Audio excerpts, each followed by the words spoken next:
Cease fire अभी शुरू नहीं हुआ था कि ट्रंप और नेतन्याहू ने अपने असल रंग दिखाना शुरू कर दे हैं और ईरान की क़यादत पाकिस्तान से भी सवाल कर रही है कि ये हमारे साथ किया क्या है और हुआ क्या है।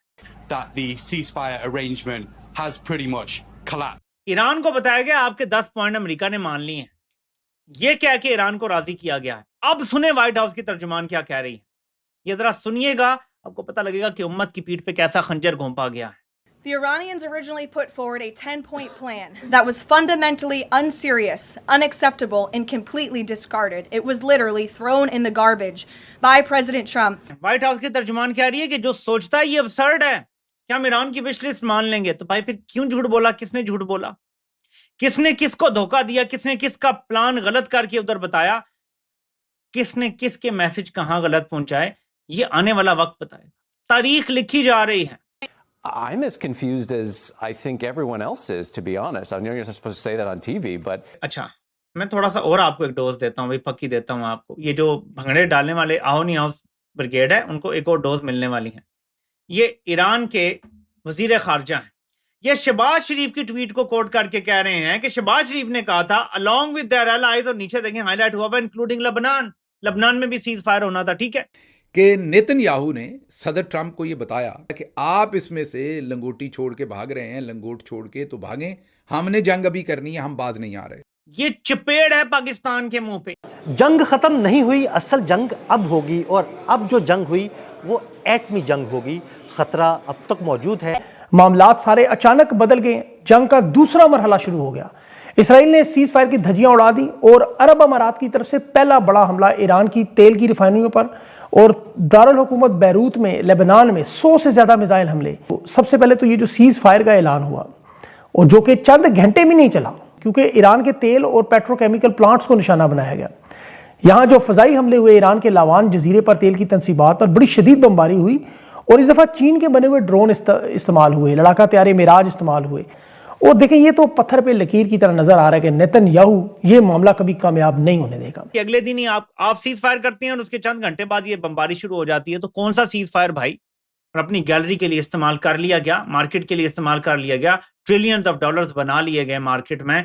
ये किसने बीच में धोखा किया है? जरा सोचे ना। ईरान को गलत मैसेज भेजा गया, अमेरिका को झूठ बोला गया, किसने क्या पैगाम भेजा? जाहिर है कि अभी तो इस पे बहुत सारे सवाल उठने हैं। आप देखें कि शहबाज शरीफ ने भी फौरन ट्वीट की और शिकायत की डोनाल्ड ट्रंप से कि देखें जंग बंदी की खिलाफ वर्जी हो रही है। 2 हफ्तों की आपने बात की थी सीज फायर की, ये तो नहीं हुआ।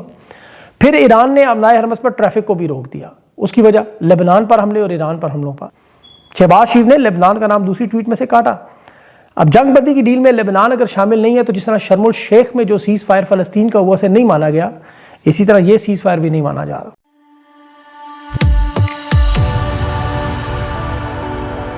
जय हिंद दोस्तों, मेरे चैनल मोदी देश में आपका स्वागत है। दोस्तों, इस वीडियो को लाइक से और मेरे चैनल को सब्सक्राइब करना मत भूलिएगा। तो दोस्तों, पाकिस्तान का जो ड्रामा था सीज फायर पे, तो पूरा एक्सपोज होकर रह गया कि पाकिस्तान ने 2 नंबर की, पाकिस्तान ने 2 नंबर किया कि पाकिस्तान ने सीज फायर के लिए ईरान को एक चीज कही और अमेरिका को दूसरी चीज, जिस पे दोनों राजी थे। पर दोनों ने जब पब्लिकली कहा कि सीज फायर के लिए जो कंडीशन थी वो क्या थी, तो दोनों ने एक दूसरे के जो सीज फायर कंडीशन थे उनको इनकार कर दिया। और इसमें लेबनान में जो सीज फायर था वो सबसे पहले था, क्योंकि इसराइल ने कह रहा कि लेबनान में कोई सीज फायर नहीं है और अमेरिका ने भी कहा कि लेबनान में कोई सीज फायर नहीं है। इस पे ईरान ने पाकिस्तान को बहुत ज्यादा ताड़ा, क्योंकि शहबाज शरीफ ने पोस्ट किया था कि लेबनान में भी सीज फायर है। तो पाकिस्तान यहाँ पूरी तरह फंस गया है और ट्रम्प ने और व्हाइट हाउस ने कहा है कि ईरान की जो 10 पॉइंट है उसे रद्दी की टोकरी में फेंकते हैं। तो सीज पर अभी लगभग टूट चुका है और ईरान, यूएई और इसराइल और लेबनान इन जगह पे हमला जारी है। तो पाकिस्तान यहाँ बुरी तरह फंस गया है उनकी 2 नंबरी के चक्कर में। दोस्तों, ये वीडियो बहुत ही मजेदार है, तो इसे आप पूरा से देखिएगा। तो चलिए और इंतजार न करके वीडियो देखते हैं। और इस बीच एक और बड़ी खबर है, यूएस ईरान के बीच कभी भी सीज फायर टूट सकता है। तो ट्रंप ने 1 पॉइंट एजेंडा दिया था मीर जाफर को और अर्दली को कि आपने अपना हरमस खुलवानी है, जो मर्जी करो, चित्तर करो, चलाकी करो, फ्रॉड करो, धोखा करो, लेकिन ये खुलवाओ। अब धोखा हुआ है। मैं आपको बताता हूं हुआ क्या है। ईरान को यह पता है कि जी उनके जो 10 पॉइंट फॉरवर्ड किए गए अमेरिका को, अमेरिका मान गया। अमेरिका को यह बताएगा कि आपके 15 पॉइंट पे ईरान बात करने के लिए तैयार है। और यूं ये सीज फायर की बात हुई। ईरान ने 10 पॉइंट में से एक लिखा था कि हम यूरेनियम की अफजूदगी जारी रखेंगे। ट्रंप ने भी पोस्ट किया है कि ना सिर्फ तुम्हारी अफजूदगी खत्म होगी, बल्कि जो तुम्हारा यूरेनियम तबाहशुदा पड़ा हुआ है ना, डस्ट बन के, हम वो भी निकाल के लेकर जाएंगे। अब आप बताएं कौन झूठ बोल रहा है? ईरान तो कह रहा है आप बात नहीं मान रहे। और जो वजीर दिफा है इसका अमेरिका का, उसने कहा जी मिडल ईस्ट में से अड्डों में से हम नहीं निकले, हम वहीं हैं। ये ईरान की जो सीज फायर की शराइत में पहले ही आपको पता है तीसरी चौथी रुकन थी, और वही काम हुआ जो फ़लस्तीन में एक दिन में सीज फायर के बाद 52 हमले हुए, आज 100 हमले हुए हैं शहरी आबादियों पर जो लेबनान में। उसके बाद अमेरिका ने जो ईरान को भी धमकी दी। मैं चाहता हूं आप ये दोबारा सुने, ये चपेड़ है पाकिस्तान के मुंह पे, इनको मजम्मत करनी चाहिए इसकी। शहबाज शरीफ को दरमियान में ट्रंप ने खुद डाला, दबाव डाल प्रेशर डाला, कहा ये पोस्ट करो। जब शहबाज ने पोस्ट कर दिया कि लेबनान भी सीज फायर का हिस्सा है, उसको जलील किया जा रहा है। यार जैसा भी है, अर्दली है, जो भी है तो पाकिस्तान का नुमाइंदा है यार, पाकिस्तान का वजीर आजम है। ये क्या हो रहा है?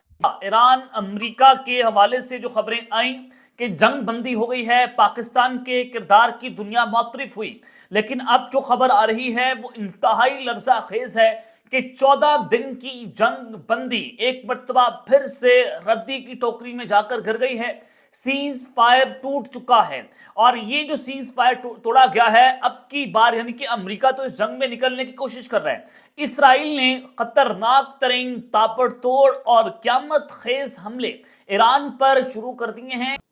The Iranian foreign minister has said that the US must choose ceasefire or continued war via Israel. It cannot have both. The world sees the massacres in Lebanon.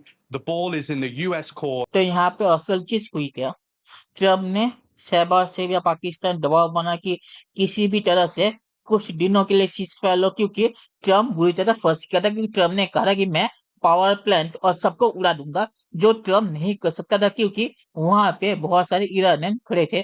तो ट्रम्प ने पाकिस्तान दबाव बनाया कि 2 नंबरी करके फ्रॉड करके किसी तरह से ईरान से सीज फायर लो। तो पाकिस्तान वही करता है जो उसमें वो माहिर है, वो है लाहौरी चूरन बेचना। उन्होंने ईरान को चूरन बेचा कि अमेरिका आपके सभी शर्तों पे मान गया है, जबकि अमेरिका को पता था कि कोई शर्त नहीं मानी गई है। पाकिस्तान को पता था कि, तो पाकिस्तान ने ईरान को बेवकूफ बनाया सीज फायर के लिए, और जब सब एक्सपोज हो गया तो ईरान पाकिस्तान को अब रटा रहा है और सोशल मीडिया पे जो ईरानियन है पाकिस्तान को गालियां निकाल रहे हैं। तो पाकिस्तान ने जो अपना लाहौरी चूरन ईरान को बेचने की कोशिश की या खिलाया, वो ईरान को हजम नहीं हुआ और अब सोशल मीडिया पे ईरानियन पाकिस्तान ही बचा रहे हैं। तो आखिर में ये कहूँगा कि ये सीज फायर होगा या टिकेगा, ये मुझे नहीं लगता, क्योंकि ट्रम्प जैसा बंदा है और ईरान झुकने वाला नहीं है। तो मुझे नहीं लगता ये ज्यादा दिनों तक टिकेगा या 2 हफ्ते भी चलेगा और इसमें पाकिस्तान मारा जाएगा। तो चलिए देखते हैं कि फ्यूचर में क्या होता है। दोस्तों वीडियो देखने के लिए बहुत शुक्रिया और हमारे चैनल सब्सक्राइब करना मत भूलिएगा। Thank you very much.